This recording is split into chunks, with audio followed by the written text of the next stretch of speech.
சரி வாங்க கேட்போம். அணிவால் மீச கொண்ட அண்ணே ஒன்ன விட்டு ஒளிவால் மீச கொண்ட புருஷனோட சமைக்க சொன்னா பாடுறீங்க. ஏன் சமைக்கையில பாட்டு பாடக்கூடாதுன்னு ஏதாவது சட்டம் எழுதி வச்சிருக்கா? ஆளை பாரு, சமைக்கையில பாடணும் உனக்கு என்னடி? இரு ஒரு 5 நிமிஷம் போரு.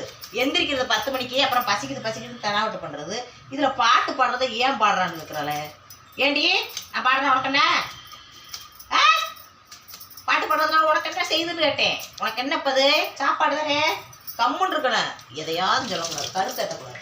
எனக்கு பாட்டு பாடுறது பிடிக்கும், பாடுறேன். உனக்கு என்ன? கேட்க பிடிக்கலன்னா காற்றை பற்றிட்டு எனக்கு ஓடு. மண்ணே போய் வரவா மாமரமே. என்னை வந்து சொல்ல வந்திய நீ என்னைக்காவது வெள்ளம் எழுந்திருக்கிறாடி? ஞாயிற்றுக்கிழமை இன்னைக்கு எத்தனை மணிக்கு எழுந்திருச்சுக்கா? 10 மணிக்கு எழுந்திருச்சுக்கா. 10 மணிக்கு எழுந்திரிச்சு பசிக்குதுன்னு வேற பாட்டு. பாட்டு எதுக்கு பாடுறீங்களா? பொம்பளை புள்ள வெள்ளனே எழுந்திரிக்கணும். இப்போ பழகுனாத்தானே நாளைக்கு போகிற வீட்டில் போய் நல்லபடியா இருப்ப. 5ல் விளையாடுறது 50ல் விளையுமா? வெள்ளனே எழுந்திரிச்சு என்னைக்காவது எழுந்திரிச்சிருக்கியாடி? விழுந்து தூங்குறது, டீ போட்டு கொடுத்தா பல்லே விளக்காம டீயை குடிச்சிட்டு மறுபடியும் தூங்குறது. எந்திரிக்கவே கிடையாது. இதில் வந்து பாட்டு பாடாதே, சமைங்கன்னு வந்து சட்டம் பேசுறது.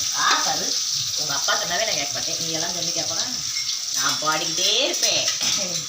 என்னை யாரும் கண்ட்ரோல் பண்ண முடியாது. பாரு பாரு சமைச்சோட சொல்கிறேன். அப்பவா அணிவால் மீச கொண்ட அண்ணே ஒன்ன விட்டு புலிவால் மீச கொண்ட புருஷனோட போய் வரவா சட்டப்படி ஆம்பளைக்கு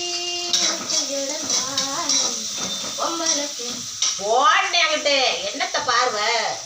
பாரு